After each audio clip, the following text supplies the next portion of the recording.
Episode 1 uncovers the hidden implications behind Jehovah's Witness baptism, portraying it not as a spiritual milestone, but as a binding contract of lifelong loyalty to the Watchtower organization. The episode begins by showing how baptism is presented as a joyous, spiritual act, a symbol of devotion to God. But behind the ceremony lies a deeper agenda. Baptism ties individuals not just to faith, but explicitly to the Jehovah's Witness organization. A key baptism question added in 1985 makes this link official, shifting allegiance from divine to organizational. In Episode 2, we dive deeper into the hidden cost of Jehovah's Witness baptism. This time, we expose how children, some as young as 6, are encouraged to make a lifelong spiritual pledge they barely understand. But that's just the beginning. This episode uncovers even more disturbing truths that will leave you stunned. Join Dr. K as he breaks it all down in Episode 2. This is Tell Me Dr. K, a channel on which we discuss matters of theological nature, no matter how complex, difficult, or uncomfortable they are. If you are new to this channel, kindly sample the videos that we have on this channel. We have different categories of videos covering Catholicism, Islam, Adventism, Jehovah's Witnesses, and many more. I want to thank channel members who have joined us. We want to encourage more of you to join. Sooner or later, we'll start providing exclusive members videos. What if a simple baptism can bind you for life? From outside, the Jehovah's Witnesses baptism looks spiritual, innocent, and even joyful. A fresh start. Many members would have spent years studying with Jehovah's Witnesses, and they look forward to the day when baptism can be conferred upon them and they will receive a special status.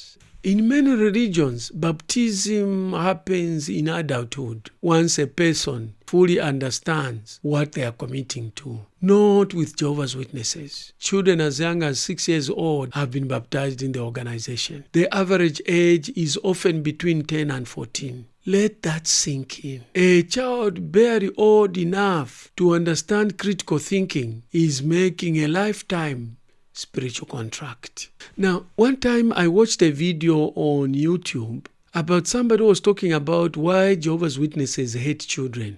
At that time, because I had not yet started diving deeper into the Jehovah's Witnesses doctrine, I did not fully understand.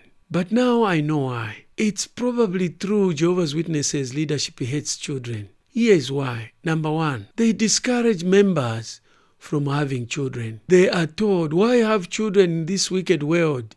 You will have children in the new world. That's at worst. At best, they tell you to delay having children. And many have left the organization after having children. I watched one video where a child refused to go and knock at the door and sat at the pavement, telling the parents, it's not polite to be knocking on people's doors. And many, when they start having children, they start questioning the organization. Do I want my child to grow up in this religion? Here's the clip. There's several instances through my journey of being a witness where there were things that didn't sit well with me, or made me think, maybe ponder. But I think, and I could probably give you a couple examples if you'd like, but I think the biggest catalyst for me going through this process, and my wife as well, was us wanting to have a child. We had decided we finally did want to have a child because, in witness culture, it's not really much of a thing to have a child. Most witnesses think that Armageddon, this mass destruction of all humanity, is imminent, and you don't want to have a child because you don't want to bring your child through that. It's going to be so difficult. So just wait till Armageddon's past, wait till you're in God's new kingdom, and then you can have your children. So most witnesses kind of culturally choose not to have children because of that. We had decided we did want to have children.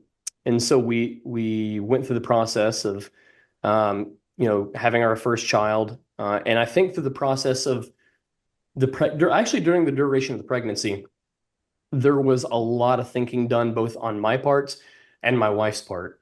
And I know on my part, there was this heavy weight of, if I'm raising a child, I have to teach this child. That's my responsibility as a father. Like I've got to teach them what I know to be true. Like that's what you do. And so there was this aspect of like, if this religion is the truth, I need to confront, first of all, I need to confront some of these doubts that I've been wrestling with for a long time. But also I need to really hammer down on the doctrine, really understand the doctrine so that I can teach it to my child. And I was already kind of at a point where there were some doctrines where I'm like, this is just wrong. I do not believe this. And so there was a process of me kind of going through and reanalyzing everything with a fine-tooth comb.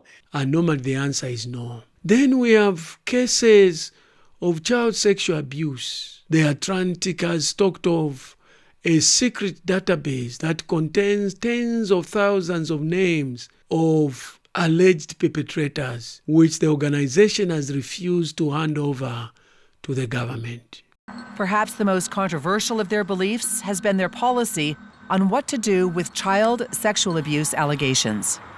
Court documents obtained by W5 show that Jehovah's Witnesses elders are instructed to keep a record of every single child sexual abuse allegation and then forward those allegations onto the organization's own legal department. Now, in many countries, including here in Canada, the law requires that allegations like that be dealt with by police. And yet there's ample evidence that calling the police has not been the regular practice of the Jehovah's Witnesses. The commission also uncovered what had, up until that moment, been just a rumor, that the Jehovah's Witnesses kept a secret database of every single known and suspected child abuser within their congregations. Not one was reported by the church to secular authorities. Since 1950, JW elders in Australia have documented potential child sexual abuse cases against 1,006 members. Not one of them ever reported to police. The Watchtower encourages this. Elders pressure young ones to get baptized early. In one video featuring the discredited former governing board member Anton Morris III, he stated that you are old enough for a driving license, but you don't want to get baptized? Here is the clip. It made me very happy to observe a little 10-year-old brother get baptized. But as you get older, you are responsible. Remember the nice demo? We've mentioned that before. Well, I'm not ready to get baptized. Okay, let's hold off on your driver's license. What? I'm 16. What are you talking about? I'm ready. I know I'm ready. Yeah, you're ready for a driver's license, but you're not ready to dedicate your life. Explain that one to heaven. But once they do, the consequences are adult-sized. If they later disagree with the doctrine, they are disfellowshipped. If they fall in love with somebody outside the faith, disfellowshipped. If they leave for any reason, shunned. And it's permanent. Let's look at the lifetime labor contract. After baptism, the Watchtower expects you to report monthly preaching hours, door-to-door, street witnessing, standing at the cart, Bible studies. This isn't optional. It is tracked. It's analyzed. It affects your standing in the congregation. And above all, it's all unpaid. Jehovah's Witnesses leadership boasts that they don't have paid clergy, as if they're saying a good thing. They claim they don't pass plates, but they manipulate members into making regular monthly contributions, into writing wills and leaving their estate to the organization, to volunteer free labor. And when you look at the amount of time they spend in spiritual activities, in volunteering, in theocratic constructions or theocratic projects, an ordinary JW member pays more than the 10% that an average Christian in other denomination actually pays. Would you like to assist with a theocratic building project? You may see reports regarding branch construction and renovation, or the need for new kingdom halls and remote translation offices. And this may cause you to wonder if you could have a share. Well, that is a wonderful goal. Now, as we've considered in this symposium, it takes faith to do more for Jehovah. Well, likewise, faith is required to share in a Theocratic building project is over. In the following video, note how Sarah found the courage to assist in a Theocratic building project.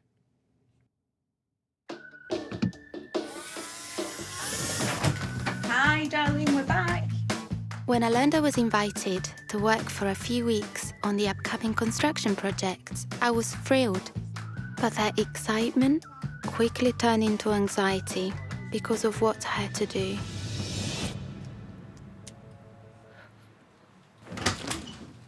I prayed to Jehovah for weeks to give me the strength to have the conversation with my employer. All right, Sarah, come in.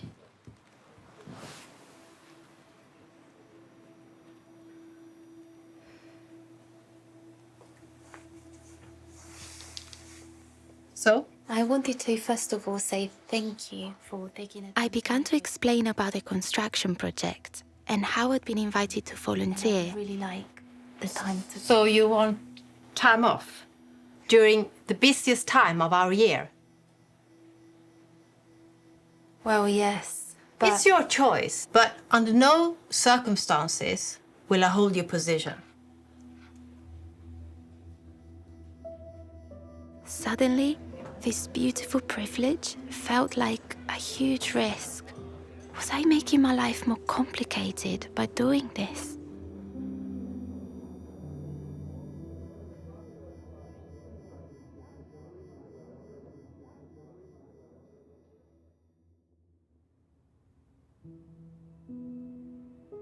I read the account about the people in Nehemiah's day. Their willing spirit demonstrated faith, and Jerusalem's walls were built by people who put their heart into the work. I didn't want to miss out on the opportunity to serve Jehovah in that way. This is my resignation letter. I had to have faith that Jehovah would bless my decision. I'm not sure what the future holds when I get back, but I know Jehovah will take care of me. For now, I'm going to focus on putting my heart into the work.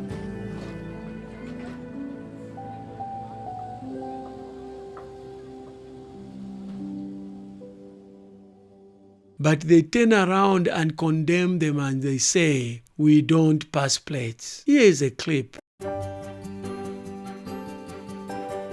All around the world, people come together every week at places of worship called kingdom halls. Have you ever wondered what happens inside a kingdom hall of Jehovah's Witnesses? It's a place where Bible study programs and lectures are held each week. Every meeting is open to the public. Seats are free and no collections are ever taken. We're going to talk about money. Now, the fact is we never beg for money, but that's not to say we can't talk about money in Jehovah's organization, the earthly part.